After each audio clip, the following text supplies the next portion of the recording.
Okay. What a time for his wife to drop by. She should have been home out of the rain. She was unexpected and certainly ill-timed. He waved her on with both hands, hoping she was looking at him, seeing what was going on, and getting the dickens out of there. The two suspects faced the wall, their hands pressed against the bricks. Realizing a car had driven up, they dared not to look. Later, they could not identify the color nor make of the car, nor see the person driving, who opened the driver's door and reached for the suitcase, pulling it into the back floorboard of the now parked, soon-to-flee car.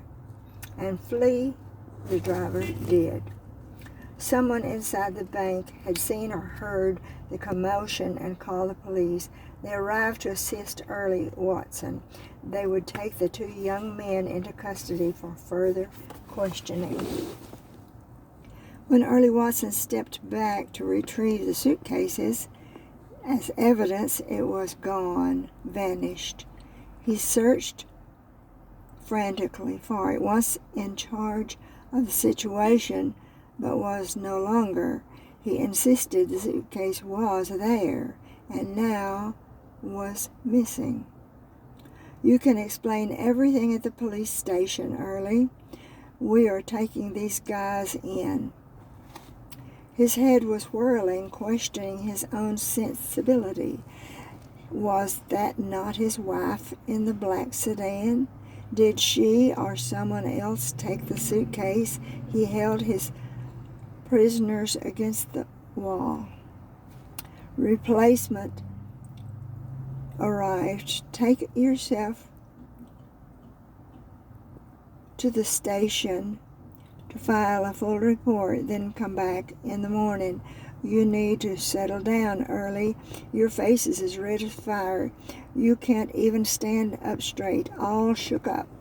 What would you do if you had caught two murderers? What if these guys were dead? Then your face would be white as a ghost. I guess, not blood red like it is. Take a hike, Early. Too many people, observers after the fact, stood around watching, waiting. The rain was gone, except the drips of the awning continued to fall. Early Watson was glad to leave the scene to others. He found his car and left them wondering what had just taken place, and what was it? What was a real bank robbery? And was it a real bank robbery? Had anyone called Mr. Morrison, the bank, about the real bank robbery? Had anyone called Mr. Morrison, the bank president, who was also Early's father-in-law, whose daughter had accidentally interrupted a possible bank robbery and a probable arrest?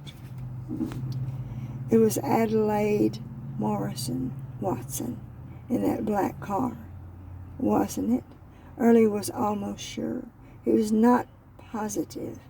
And when he could not find the suitcase and knew his wife would not have done such a thing to take it, he began to believe it was someone else in a black car.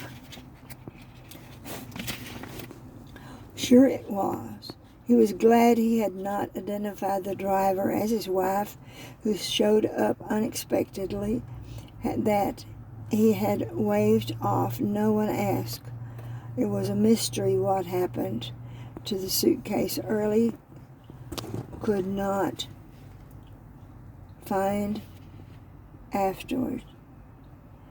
It was a mystery also what the suitcase held inside. When he got home after filing a report at the police station that included the suitcase that was there and then it was not there, he saw their garage door was down, closed.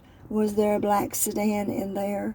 He could not see, with no light left on for his return home. No one was downstairs. He went up the stairs. A night light from the base plug at the bottom lit his way. A lamplight bled through the door of their bedroom. She sat on the side of the bed, hugging her knees. Lady said to her husband, "Early," she giggled with glee, "we are rich."